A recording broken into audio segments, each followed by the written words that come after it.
Hello दोस्तों, TET maths YouTube channel में आप सभी का स्वागत है।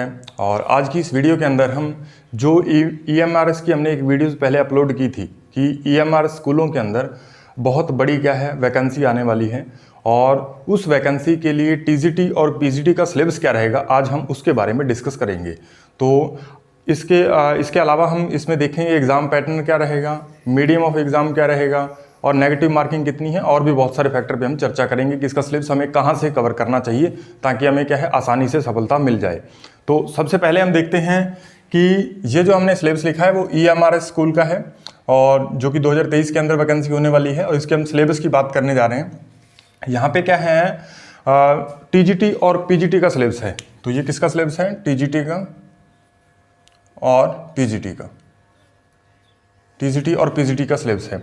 तो दरअसल टीजीटी और पीजीटी में आपको एक छोटा सा सब्जेक्ट, क्योंकि आपको अलग लेवल का पढ़ना पड़ेगा पीजीटी के अंदर और टीजीटी के अंदर अलग लेवल का पढ़ना पड़ेगा, सिर्फ इतना डिफरेंस आएगा और बाकी जो डिफरेंस आएगा वो मैं आपको बता दूंगा। थोड़ा क्वेश्चनों में डिफरेंस आएगा, क्वेश्चन जो है क्योंकि इसमें क्या है, पीजीटी के अंदर क्या होता है, इंटरव्यू होता है। तो इंटरव्यू के कारण क्या है, क्वेश्चन जो है थोड़े कम पूछे जाते हैं, जबकि टीजीटी में इंटरव्यू नहीं होता, इसलिए क्वेश्चन ज़्यादा पूछे जाते हैं। तो यहाँ पे अब हम देखते हैं, यहाँ पे क्या है, आपका सिलेबस जो है लगभग 4 पार्ट में डिवाइड होगा इस तरीके से। पार्ट फर्स्ट होगा, सेकंड, थर्ड एंड फोर्थ, इस तरीके से। और ये जो मैंने लिख रखे हैं ये सब्जेक्ट हैं, कौन कौन से सब्जेक्ट इसमें आने वाले हैं, और ये क्वेश्चन हैं, कौन कौन से कितने क्वेश्चन आने वाले हैं इसमें से। और ये जो प्रत्येक क्वेश्चन है वो 1 नंबर का होगा। इस तरीके से क्या है, मार्क्स इसके कितने बनेंगे वो हमें देखना है। तो सबसे पहले आपको समझना है कि हमारे पास जो क्वेश्चन पेपर आएगा वो टीजीटी के लिए 180 नंबर का आएगा और पीजीटी के लिए कितना आएगा, 160 नंबर का आएगा। कितना? 160 नंबर का। तो ये बात आपको ध्यान रखनी है बस, और कोई भी इसमें डिफरेंस नहीं है। बस आपको ध्यान रखना है टीजीटी के लिए 180 मार्क्स का और पीजीटी के लिए कितना आएगा, 160 मार्क का आएगा। यानी 20 क्वेश्चन वहां से कम हो जाएंगे, 20 नंबर कम हो जाएंगे। अब यहाँ पे हम देखते हैं सब्जेक्ट के अंदर क्या क्या पूछा जाएगा। ये एक ही पेपर में होगा, ये सब सारा सिलेबस जो एक ही पेपर में होगा और ये पार्ट वाइज डिवाइड होगा, first, second, third and fourth. पहले पार्ट के अंदर क्या आपसे पूछा जाएगा, भाषा योग्यता पूछी जाएगी। भाषा योग्यता या सामर्थ्य एक ही बात है। तो आपकी जो लैंग्वेज एबिलिटी है वो कितनी है, उसको जांचने के लिए क्या है, प्रोफिशिएंसी ऑफ लैंग्वेज, इसका टेस्ट होगा। एक तो इसके अंदर सामान्य अंग्रेजी के प्रश्न आएंगे, सामान्य इंग्लिश, जनरल इंग्लिश, और दूसरा है जनरल हिंदी के प्रश्न आएंगे, सामान्य अंग्रेजी और सामान्य हिंदी। यानी इन दोनों के क्या है, 10-10 प्रश्न पूछे जाएंगे, 10 प्रश्न अंग्रेजी से और 10 ही प्रश्न हिंदी से। और इस तरीके से इनके नंबर देखें तो ये 10 1 नंबर का एक प्रश्न है, तो इसलिए 10 क्वेश्चन 10 नंबर के, ये भी 10 नंबर के। ये दो तो आएंगे लैंग्वेज। और ये लैंग्वेज क्या है, इसमें आपको जनरल जो भी आप सामान्य हिंदी के अंतर्गत पढ़ते हो, जो भी आप सामान्य इंग्लिश के अंदर आप पढ़ते हो, ग्रामर का पोर्शन है, ठीक है, विलोम शब्द हैं, तो ये सारे की सारी चीज़ें उसके अंदर आएंगे, पर्यायवाची शब्द हैं, संज्ञा सर्वनाम, ये भी पूछा जाता है। तो आपको क्या है, इस तरीके से हिंदी वाला पोर्शन, इंग्लिश वाला पोर्शन आपको जर्नल पढ़ना है, ठीक है, बहुत ज़्यादा डीप नहीं जाना, जर्नल क्वेश्चन इसमें से पूछे जाते हैं, आसानी प्रश्न होते हैं। उसके बाद क्या है हमारे पास दूसरे पार्ट के अंदर, दूसरा पार्ट हम देखें कितने नंबर का, 15 और 5 20, 20 और 20 40, तो ये 40 नंबर का है दूसरा पार्ट। इसके अंदर क्या है, जीए एंड सीए पूछा जाएगा, यानी general awareness and current affairs. तो ये दोनों ही टॉपिक जो है इनमें से 10 क्वेश्चन आएंगे, यानी जनरल अवेयरनेस यानी जीके के और करंट अफेयर के ये कितने प्रश्न आने वाले हैं, 10 प्रश्न आने वाले हैं। उसके बाद है तार्किक योग्यता, यानी रीजनिंग के क्वेश्चन कितने आने वाले हैं। तो रीजनिंग का वेटेज थोड़ा ज़्यादा है, तो 15 क्वेश्चन आएंगे और 15 ही नंबर के होंगे, तो ये रीजनिंग भी आपको बढ़िया से तैयार करनी है। तीसरा है आंकिक योग्यता। आंकिक योग्यता मतलब न्यूमेरिकल एबिलिटी। न्यूमेरिकल एबिलिटी मतलब गणितीय योग्यता से आपसे संबंधित प्रश्न पूछे जाएंगे, यानी इसको आप मैथ मान सकते हो। तो ये मैथ्स के सिंपल कैलकुलेशन वाले क्वेश्चन हो सकते हैं। तो तीसरे में क्या है, ये आंकिक योग्यता आएगा और ये भी कितने 10 क्वेश्चन आएंगे और 10 ही नंबर के रहेंगे। उसके बाद कंप्यूटर भी इसमें पूछा जाता है, कंप्यूटर न्यूमेरेसी भी इसमें पूछी जाती है। 5 अंक के 5 ही प्रश्न आएंगे कंप्यूटर के। तो ये आपको क्या है, कंप्यूटर के बारे में बेसिक नॉलेज भी होनी चाहिए। उसके बाद शिक्षण शास्त्र या पेडागोजी आप इसे कह देते हैं, या फिर टीचिंग एप्टीट्यूड कह देते हैं, उसके 20 क्वेश्चन आएंगे और 20 ही नंबर के रहेंगे। 20 क्वेश्चन 20 नंबर के। तो यहाँ तक तो क्या है, सब कुछ सेम है टीजीटी और पीजीटी के अंदर। यानी अभी तक जितना मैंने बताया कि पार्ट थर्ड तक कोई भी चेंज नहीं है टीजीटी और पीजीटी के अंदर, दोनों में सेम ही रहेगा, same he question numbers of question है, सेम ही क्या है, मार्क्स हैं। तो ये बात आपको ध्यान रखनी है यहाँ तक इसके ऊपर। उसके बाद क्या है, जहां से डिफरेंस आता है वो क्या है, विषय ज्ञान, यानी आपकी सब्जेक्ट नॉलेज आपकी जांची जाएगी, सब्जेक्ट नॉलेज आपको कितनी है। तो वो चेक करने के लिए हमारे पास जो है हमारे सब्जेक्ट से, जिस भी आप सब्जेक्ट से टीजीटी या पीजीटी बनना चाहते हो, तो यदि आप टीजीटी बनना चाहते हो तो आपका जो सब्जेक्ट है वो 100 क्वेश्चन आएंगे उसके, और 100 ही नंबर के होंगे। तो टीजीटी के अंदर और पीजीटी के अंदर आपके सिलेक्शन का मेन रोल जो है वो अदा करेगा कौन, सब्जेक्ट। आपकी सब्जेक्ट नॉलेज कितनी है, आप सब्जेक्ट को कितना अच्छे से जानते हो, बस वही क्या है आपको इस एग्जाम में क्या है क्वालिफाई करवाएगा। तो यहाँ पे क्या है, सब्जेक्ट के आपके 100 प्रश्न पूछे जाएंगे, 100 ही नंबर के होंगे। लेकिन पीजीटी के अंदर क्या है, ध्यान दीजिए, पीजीटी के अंदर 100 क्वेश्चन आकर के सब्जेक्ट के कितने क्वेश्चन आते हैं, 80 क्वेश्चन आते हैं। कितने, 80, यानी 20 क्वेश्चन कम हो गए तो 20 ही क्या हो, उसमें नंबर भी कम हो जाएंगे। यानी पीजीटी का पेपर जो है, पीजीटी का पेपर कितना हो जाएगा, 160 मार्क्स का, और टीजीटी का आप जानते हो 180 मार्क्स का। तो ये है दोनों में थोड़ा सा डिफरेंस कि यहाँ पे क्या है, सब्जेक्ट नॉलेज थोड़ी कम पूछी जाएगी, और यहाँ पे क्या है 100 नंबर का टीजीटी के अंदर आपका सब्जेक्ट पूछे जाने वाला है। अब इसके अलावा भी कुछ बातें हैं जो आपको ध्यान रखनी है कि ये एग्जाम जो है, इस एग्जाम का मोड क्या रहेगा, तो सीबीटी बेस्ड एग्जाम होगा, यानी कंप्यूटर बेस्ड टेस्ट होगा ये। तो यानी ये ऑनलाइन एग्जाम होगा, तो उस हिसाब से आपको तैयारी करनी है। उसके बाद इसके मीडियम की बात करें तो मीडियम जो है वो क्या है, इसका हिंदी और इंग्लिश, यानी बाइलैंग्वेज रहने वाला है, कोई दिक्कत नहीं आएगी। हिंदी में भी आपको क्या है क्वेश्चन पेपर मिलेगा और इंग्लिश में भी मिलेगा। यहाँ पे आप देखिएगा भाषा वाले तो आपको उसी लैंग्वेज के अंदर ही प्रश्न मिलने हैं। जैसे सामान्य अंग्रेजी के प्रश्न तो अंग्रेजी में ही आने हैं, पूछे जाने हैं, उसमें हिंदी की जरूरत नहीं पड़ेगी, और सामान्य हिंदी के उसमें अंग्रेजी की जरूरत नहीं पड़ेगी। बाकी आपको सभी पार्ट्स में क्या है, हिंदी और इंग्लिश दोनों में आपको क्वेश्चन देखने को मिल जाएंगे। उसके बाद नेगेटिव मार्किंग इसमें, तो बिल्कुल नेगेटिव मार्किंग इसमें होती है।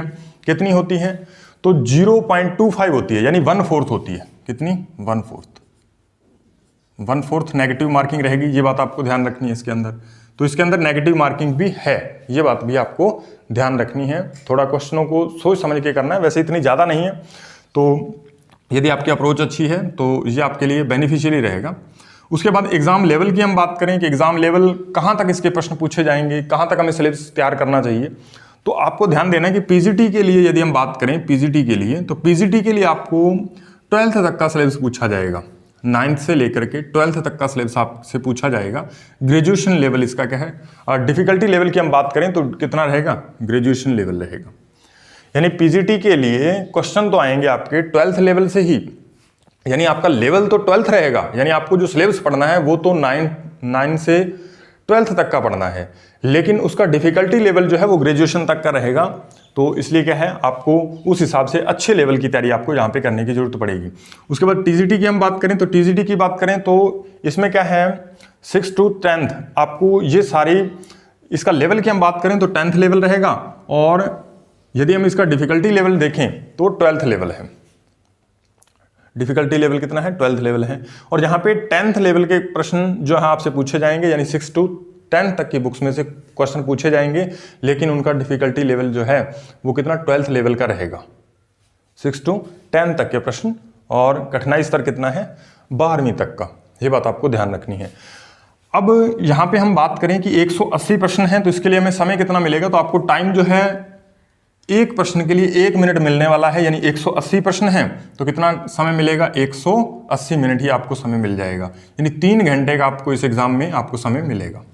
उसके बाद यदि हम देखें कि हमें सिलेबस कहाँ से कवर करना चाहिए, तो सबसे पहले जो है आपको क्या है, सीबीएसई बुक्स कवर करनी है। यानी यदि आप क्या है टीजीटी की तैयारी करना चाहते हो तो आपको क्या करना है, 6 to 10th आपको सीबीएसई को अच्छे से पढ़ना है। एक बार आपके सारे कॉन्सेप्ट जो है अच्छे से सीबीएसई से क्लियर हो जाने चाहिए। उसके बाद क्या है, आपको बहुत सारे इस पे ढेरों क्वेश्चन आपको प्रैक्टिस करने हैं, और क्वेश्चन आप कहाँ से प्रैक्टिस करोगे वो भी हम आगे बताएंगे, किस बुक आपको कौन सी लानी है। उसके बाद आपको क्या करना है, जब आप सीबीएसई अच्छे से पढ़ लोगे, यहाँ पे भी इसके क्वेश्चन भी आप प्रैक्टिस कर लेना, क्वेश्चन प्रैक्टिस कर लेना, क्योंकि आपके कॉन्सेप्ट वहां से ज्यादातर क्लियर हो जाएंगे, कोई दिक्कत नहीं आएगी। तो यहाँ पे आपको क्या है, मेन जो आपको क्या है ध्यान देना है वो किस पे, सीबीएसई पे देना है। सीबीएसई पे आपको ध्यान देना है।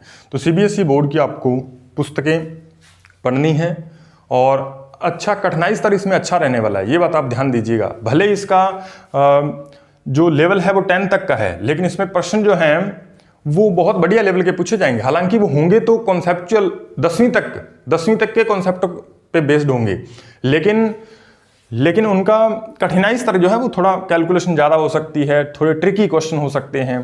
तो ये बात आपको ध्यान देनी है कि अच्छे लेवल की हमें तैयारी करने की जरूरत पड़ेगी। और इसके बारे में बात ध्यान रहेगी। ये हो गया कि CBT based exam, medium Hindi English आपको बता ही दिया। नेगेटिव मार्किंग फिर से सुन लीजिए, 0.25 या 1/4 है। और एग्जाम लेवल जो है पीजीटी के लिए 12th लेवल रहेगा और टीजीटी के लिए क्या है 10th लेवल रहेगा। और टाइम इसकी हम बात करें तो 180 मिनट आपको मिलेंगे और 3 घंटे का आपको समय मिलेगा। एनसीईआरटी और सीबीएसई सिलेबस आपको कवर करना है और इस पे क्या है हमें क्वेश्चन बहुत ज़्यादा प्रैक्टिस करने पड़ेंगे। अब देखिए इसमें हम सिलेक्शन यदि लेना चाहते हैं तो हमें तैयारी जो है अपनी अभी से स्टार्ट कर देनी होगी, क्योंकि आप देखो इसमें सब्जेक्ट जो हैं 2 और 4 कितने हो गए, 6 और 1 हमारा मेन जो है सब्जेक्ट 7 और 1 8 सब्जेक्ट हमारे पास हो गए। तो 8 सब्जेक्ट की तैयारी करने के लिए हमें कम से कम 6 मंथ का समय चाहिए। और वो समय हम यदि अभी से हम इसकी तैयारी करना स्टार्ट कर दें तो हम इसका सिलेक्शन आसानी से ले सकते हैं, अदरवाइज थोड़ा क्या है दिक्कत हो जाएगी। ध्यान रखना आपको पीजीटी के अंदर इंटरव्यू भी होगा जिसके अंदर आपकी डेमो भी शामिल है, कि आपको डेमो भी वहाँ पे पढ़ा के बच्चों को बताना पड़ेगा। ठीक है, तो ये बात रही हमारे पास EMRS वैकेंसी 2023 के अंदर क्या क्या सिलेबस क्या क्या पैटर्न रहने वाला है।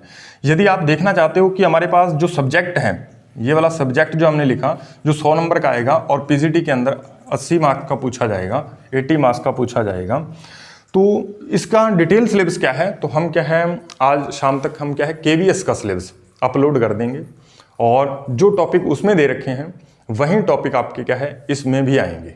तो इसलिए क्या है आपको KVS का मैंने इसलिए कहा था कि KVS का सिलेबस यदि आप तैयार कर लेते हो तो ये आपका लगभग सारा ही सिलेबस कवर हो जाता है, इसमें कोई दिक्कत नहीं है। वहाँ पे क्या है थोड़ा इस वाले पोर्शन के अंदर सिर्फ KVS के अंदर ये वाला पोर्शन जो है इसमें थोड़ा नंबरिंग अलग है, वहाँ पे क्वेश्चन अलग अलग पूछे जाए। यहाँ पे 10 आएंगे, यहाँ पे 5 तार्किक रीजनिंग के भी 5 आते हैं, आंकिक योग्यता के भी 5 आते हैं, कंप्यूटर के भी 5 आते हैं, बस और कोई भी उसमें डिफरेंस नहीं है, बाकी सब कुछ सेम ही रहता है। लेकिन इस वाले पोर्शन नंबर 2 पार्ट नंबर 2 इसमें थोड़ा चेंज है, बाकी सिलेबस तो यही है। तो इसलिए क्या है आप यदि KVS की आपके पास पुरानी बुक्स हैं या आप बाजार से लाना चाहो तो वो भी आप खरीद सकते हो, तो उससे भी आप अपनी तैयारी को बढ़िया लेवल तक तैयार कर सकते हो, लेकिन अभी से आपको करना पड़ेगा।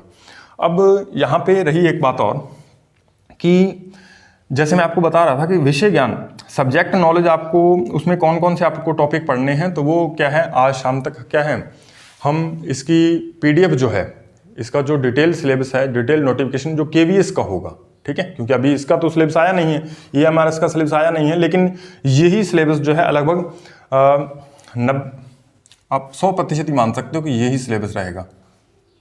ठीक है, थोड़ा बहुत चेंज हो सकता है लेकिन पहली बात तो नहीं होना चाहिए, ये इतना ही यही सिलेबस रहेगा, यही इतने ही 180 मार्क्स का पेपर होने वाला है, सब कुछ ऐसे ही रहने वाला है। तो ये आप मान सकते हो कि 100% लगभग सिलेबस जो है वो यही रहने वाला है, कोई दिक्कत नहीं है इसमें। अब आपको ये जो सिलेबस है इसमें जो हमारा सब्जेक्ट है वो आप डिटेल कहाँ से तैयार करोगे, तो उसके लिए मैं आपको इसकी PDF जो KVS का जो सिलेबस होता है उसकी PDF मैं टेलीग्राम चैनल पे अपलोड कर दूंगा। यदि आपने हमारे टेलीग्राम चैनल को अभी तक ज्वाइन नहीं किया है तो आप हमारे टेलीग्राम चैनल को ज्वाइन कर लीजिए, ताकि समय समय पर इससे जुड़ी जानकारी क्या है हम वहाँ पे अपलोड करते रहते हैं और टेक्स्ट फॉर्मेट में, PDF फॉर्मेट में। तो इस तरीके से क्या है आप इससे क्या है इस वैकेंसी से जुड़े रहोगे। और भी अदर वैकेंसीज हम क्या है जैसे राजस्थान के अंदर 3rd ग्रेड एग्ज़ाम होने वाला है संस्कृत डिपार्टमेंट के अंदर, तो मेन हम फोकस अभी उस एग्ज़ाम पे कर रहे हैं और उसकी भी क्लासेस हम सोमवार से मंडे से हम क्या है रेगुलर करने वाले हैं, जिसके अंदर आपको सप्ताह के अंदर 5 क्लासेस मिलेंगी। और उसके अंदर भी आप देखोगे कि ये जो आपका KVS का सिलेबस है, ये वाला जो पार्ट है 4th, इसके अंदर जो टॉपिक दे रखे हैं वो हमारे 3rd ग्रेड सिलेबस के अंदर भी टॉपिक मेंशन हैं। लगभग क्या है बहुत सारे टॉपिक, यानी 90% आपका सिलेबस जो है वहाँ से 3rd ग्रेड यदि आप बढ़िया से तैयारी कर लेते हो तो 90% आपका सिलेबस जो है कवर हो जाएगा। लेकिन आपको डिफिकल्टी लेवल रीड से थोड़ा ऊपर जाना पड़ेगा, बस आपको इतना ही ध्यान रखना है, बाकी सब कुछ क्या है सेम रहता है। तो इसलिए यदि आप 3rd ग्रेड की तैयारी कर रहे हो तो भी आपको चिंता करने की जरूरत नहीं, आपको सिर्फ आपको किस किस चीज़ों पे ध्यान देना है, थोड़ा बहुत आपको रीजनिंग पढ़नी है और मैथ आप कर रहे हो तो आपका आंकिक, यदि मैथमेटिक्स तैयारी कर रहे हो तो आंकिक आपकी योग्यता अच्छी हो ही जाएगी, कोई दिक्कत नहीं है। कंप्यूटर आपको उधर भी पढ़ना है 3rd ग्रेड के अंदर, इधर भी पढ़ना है। करंट अफेयर और GK जो है ये हालांकि पूरे वर्ल्ड का, इंडिया का आपको GK पढ़ना पड़ेगा, तो उस तरीके से तैयारी करनी पड़ेगी। चलो एक बार ये पोर्शन आप छोड़ दीजिए, बाकी कोई हिंदी वाला है तो हिंदी इंग्लिश आपने रीड की तैयारी की है तो थोड़ा बहुत आप जानते हो, थोड़ा बहुत इसको रिवाइज कर लोगे तो हो जाएगा। इतना बहुत बड़ा सिलेबस भी नहीं है और बहुत छोटा सिलेबस भी नहीं है। बस आपको क्या करना है, जो भी आप अभी तैयारी कर रहे हो उसके क्वेश्चन आपको हाई लेवल तक लेके जाने हैं। ऐसे नहीं कि आपने हल्के फुल्के 10-12 प्रश्न एक टॉपिक पे कर लिए और फिर नहीं हो पाएगा। आपको क्या है, कम से कम एक टॉपिक के कम से कम 100 आपको क्वेश्चन लगाने चाहिए और उसके अंदर प्रीवियस ईयर क्वेश्चन भी शामिल होने चाहिए, KVS के, DSSB के और भी अदर वैकेंसीज आती हैं, NVS हैं, तो वो सारे एग्जाम से रिलेटेड जो है वो आपको क्वेश्चन जो है प्रीवियस ईयर आपको प्रैक्टिस करने हैं अच्छे से। तो इस तरीके से ये जो है इसके सिलेबस के बारे में हमने बात की। और यदि आप हमारे चैनल पे नए हैं तो इस चैनल को सब्सक्राइब कर लीजिए और साथ में बेल आइकन को भी प्रेस कर दीजिए ताकि हमारे जो नए वीडियोज़ हैं उसका नोटिफिकेशन आप तक आसानी से पहुंच पाए। तो मिलते हैं नेक्स्ट वीडियो में, तब तक के लिए धन्यवाद।